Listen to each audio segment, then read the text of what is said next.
ధర్మంలో లోపాలు లేవు. ఓకే, మీరు చెప్పేది మేము వింటాం, సరే మంచిది.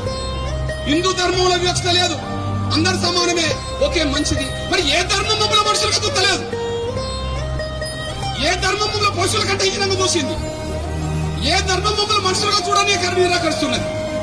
ఏ ధర్మం మమ్మల్ని దాడి చేస్తున్నది? ఏ ధర్మం మమ్మల్ని ప్రేమిస్తే సంపే ప్రయత్నం తీసుకొచ్చింది?